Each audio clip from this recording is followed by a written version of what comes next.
உனது வாழ்வில் எந்த பகுதியில் கீர்த்தியும் புகழ்ச்சியும் பாதிக்கப்பட்டதோ, அவதூறு பரப்பப்படுகிற அளவிற்கு சூழ்நிலைகள் உண்டானதோ, அதே பகுதியில் நான் மறுபடியும் குறுக்கிடுகிறேன்.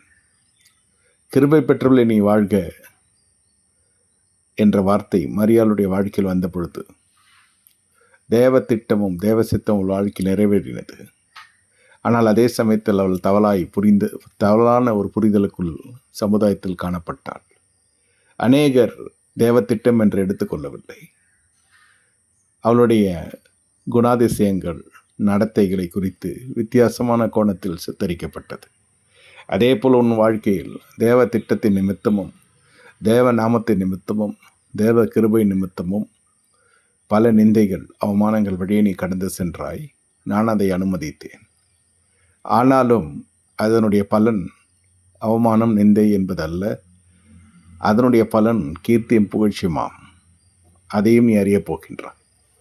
பூத்து குலுங்குற மரத்தை போல உன்னை ஆசீர்வதிப்பேன். நான் உனக்கு கனி கொடுக்க கிருபை செய்வேன். பாத்திரம் நிரம்பி வழியும்படி நான் செய்வேன்.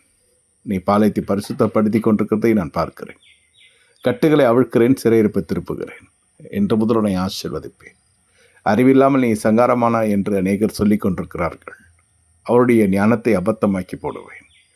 நீ தேவ திட்டம் தேவ நீதி நிறைவேற இடங்கொடுக்கிறபடியினால் உன்னிலும் நான் மகிமைப்படுவேன். அப்பொழுதும் அநேக ஜனங்கள் புரிந்து கொள்வார்கள் நினையாதே. புரிந்து கொள்ளாதிருக்கிற ஜனங்கள் பூமியில் இருக்கத்தான் செய்வார்கள். அஞ்ஞானிகள் இருக்கத்தான் செய்வார்கள். உன் வாழ்க்கையில் தேவ திட்டம் நிறைவேறுவதை அனைவரும் ஏற்றுக்கொள்வார்கள் என்று நினையாதே. நீ என்னை மட்டும் நோக்கிப்பார். அப்பொழுது நீ பிழைப்பாய். நீ பிழைப்பதோடு மட்டுமல்லாமல் அநேகருக்கு பிழைப்பும் ஊட்டுவாய். உன்னில் நான் மகிமைப்படுகிற நாட்கள் வருகிறது என்று கர்த்தர் சொல்லுகிறார்.